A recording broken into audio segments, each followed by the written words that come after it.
ഇന്ന് നമുക്ക് റിസിൻ പ്രിസർവേഷനുള്ള ഒരു ഫ്ലവർ ഡ്രൈ ചെയ്യുന്നത് കാണാം.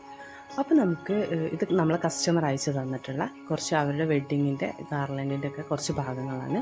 അപ്പോൾ ആദ്യം അവർ തന്നിട്ടുള്ളത് അവരുടെ തുളസിമാലയുടെ ഒരു 2-3 പീസായിരുന്നു. അതും പിന്നെ അവർ അന്ന് യൂസ് ചെയ്തിട്ടുണ്ടായിരുന്ന മുല്ലപ്പൂവ്, അത് കുറച്ച് വാടിയിട്ടാണ് നമുക്ക് കിട്ടിയത്.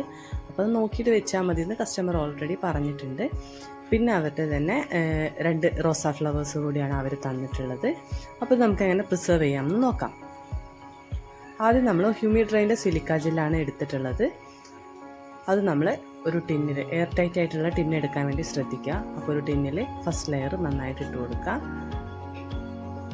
അതിനുശേഷം നമ്മൾ അതിൻ്റെ മുകളിലേക്ക് വേണം നമ്മുടെ ഫ്ലവേഴ്സ് എല്ലാം സെറ്റ് ചെയ്ത് വെക്കുക. അപ്പോൾ ഞാനിവിടെ അവർ തന്ന ഫ്ലവേഴ്സ് എല്ലാം ഇതിൻ്റെ മുകളിൽ സെറ്റ് ചെയ്ത് വെക്കുന്നുണ്ട്. ഈ സെറ്റ് ചെയ്ത് വെച്ച് ഇപ്പോൾ ഈ കാണുന്ന ബ്ലൂ കളർ ഉണ്ടല്ലോ, ഈ ബ്ലൂ കളറെല്ലാം ഇതിൻ്റെ ഈ എല്ലാ ഹ്യൂമിഡിറ്റിയും അബ്സോർബ് ചെയ്തിട്ട് ഇത് ഒരു പിങ്ക് കളറിലേക്ക് ടേൺ ചെയ്യും. നമുക്ക് വേണമെങ്കിൽ ഇത് വീണ്ടും റീയൂസ് ചെയ്യാം. ഇത് വീണ്ടും ഓവനിൽ വെച്ചിട്ട് നമുക്കത് ഹീറ്റ് ചെയ്തെടുക്കുകയാണെന്നുണ്ടെങ്കിൽ ഇത് വീണ്ടും ആ ബ്ലൂ കളറിലേക്ക് തന്നെ ടേൺ ചെയ്യും. അപ്പോൾ നമ്മളിപ്പോൾ നമ്മുടെ ഫ്ലവേഴ്സ് എല്ലാം വെച്ചിട്ടുണ്ട്. ഇനി നമുക്കിതിൻ്റെ മുകളിലേക്ക് നന്നായിട്ട് സിലിക്ക ജെൽ ഇട്ട് കൊടുക്കണം. എല്ലാ ഭാഗവും നന്നായിട്ട് കവർ ചെയ്യുന്ന രീതിക്ക് വേണം നമ്മൾ സിലിക്ക ജെൽ ഇട്ട് കൊടുക്കാൻ. ഇത് നമ്മൾ നന്നായിട്ട് അടച്ചു വെച്ചിട്ട് ഒരു 4 to 7 days വരെയൊക്കെ നന്നായിട്ട് എയർ ടൈറ്റ് ചെയ്ത് അടച്ചു വെക്കുക.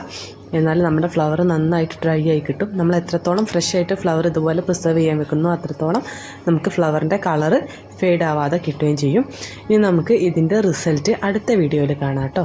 അപ്പോൾ ചാനൽ സബ്സ്ക്രൈബ് ചെയ്യാത്തവർ മറക്കാതെ ഒന്ന് ചാനൽ സബ്സ്ക്രൈബ് ചെയ്ത് ആ ബെൽ ബട്ടൺ കൂടി ഒന്ന് പ്രസ് ചെയ്യുക. എന്നാലേ നമ്മുടെ അടുത്ത വീഡിയോസൊക്കെ നിങ്ങൾക്ക് കാണാൻ പറ്റുള്ളൂ.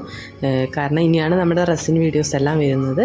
അപ്പോൾ മറക്കാതെ തന്നെ സബ്സ്ക്രൈബ് ചെയ്യുക. ഇതിൻ്റെ റിസൾട്ട് നമുക്ക് അടുത്ത വീഡിയോയിൽ കാണാം കേട്ടോ.